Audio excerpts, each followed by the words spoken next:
Hamu yanayojiri katika masuala mbalimbali ya usalama mitandaoni. Nataka turudi katika hospitali ya Kenyatta, katika chumba cha kuhifadhia maiti katika hospitali hili, ambapo mwenzangu Catherine Oise Muraget kwa pale akifuatilia upasuaji wa mwili wake marehemu Ramadhani Hamisi Matanka, ambaye aliuliwa hapo jana kwa kushambuliwa na mkuki, ambapo alipokuwa katika shughuli zake za kazi akishambuliwa alipokuwa langoni mwa geti hilo la serikali ama katika ikulu ya Nairobi.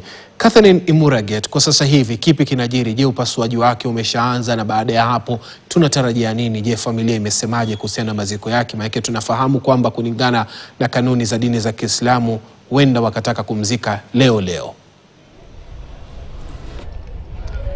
Naam, shukran sana Yeri na kupata kwa njia iliyo safi zaidi. Tuko hapa katika hospitali ya taifa ya Kenyatta katika chumba cha kuhifadhi maiti, ambapo tuliweza kuwasili mida ya asubuhi, na tulipofika hapa tulipata familia tayari walikuwa wamewasili wakitarajia upasuaji wa Constable Ramadhan ambao unaendelea kwa sasa, na muda wote kufikia labda mchana hivi tutakuwa tunapata matokeo kutoka kwa mwanapatholojia ambaye anaendesha shughuli hiyo. Na tulipo hapa kwa sasa tuliweza kuzungumza na familia moja ya tatu hivyo, wakatueleza kwamba pia walipata taarifa hiyo kwa njia ya mshtuko zaidi, na labda baadaye baada labda tukishamaliza kupata labda taarifa kutoka kwa mwanapatholojia, tutakuwa tunaelekea mahali ambapo atakuwa anazikwa kulingana tu na tamaduni ama kulingana na itikadhi za dini ya Kiislamu, ambapo atakuwa anapumzishwa siku ya leo. Na ikumbuke kwamba Constable Ramadhan aliweza kupoteza maisha hapo jana wakati ambapo tukio liliweza kufanyika wakati ambapo alikuwa kazini katika lango kuu la State House ama ukipenda Gate B. Aliweza kupigwa mishale papo hapo, na baadaye tukaripotiwa kwamba aliweza kupoteza maisha. Na mshtakiwa ama mshukiwa ambaye aliweza kutekeleza mauaji hayo baadaye aliweza kutiwa mbaroni, na tunaarifu kwamba ataweza kufikishwa mahakamani leo hii na labda afunguliwe mashtaka. Lakini tutakuwa tunazidi labda tu kukuletea taarifa ambazo zitakuwa zinatokea hapa. Familia ipo hapa pia, tunaona kwamba kuna wale ambao wanatetea haki za kibinadamu tayari pia wako hapa kufuatilia tu hii taarifa kuona kwamba itakuwa vipi. Lakini swali kuu ama swali ambalo tutakuwa tunajiuliza ni kipi ni kitu kipi haswa kilitokea na ikapelekea hadi yule mshukiwa mkuu ambaye aliweza kutekeleza mauaji haya, ni nini kilimpeleka hadi katika lango la State House na akaweza kutekeleza mauaji haya.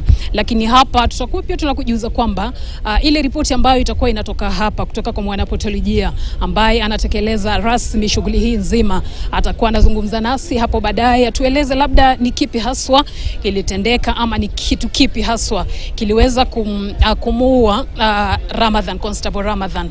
Alafu baadaye pia tutakuwa tunaandamana tuna familia hadi mahali ambapo atakuwa anapumzishwa.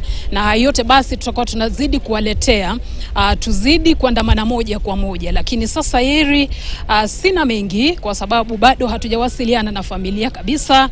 Tuliweza tu kuzungumza mawili matatu, wakatueleza kwamba pia hao wanangoja ripoti kutoka kwa mwanapatholojia ambaye anaendeleza hiyo shughuli rasmi. Na tulipo hapa sasa, shughuli tayari ilishangua nanga.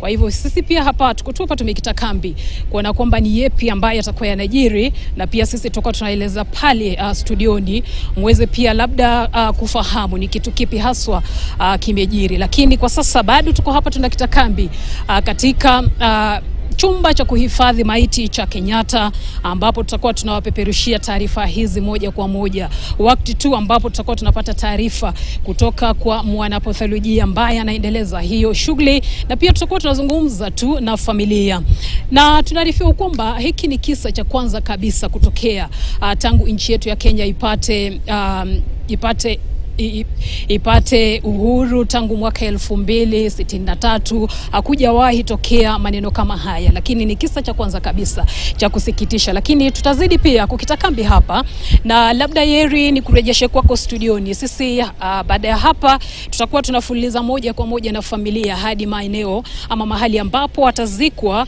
marehemu Ramadhan, na tutakujuza mengi. Sina la budi sasa kurejesha kwako tu studioni, Yeri.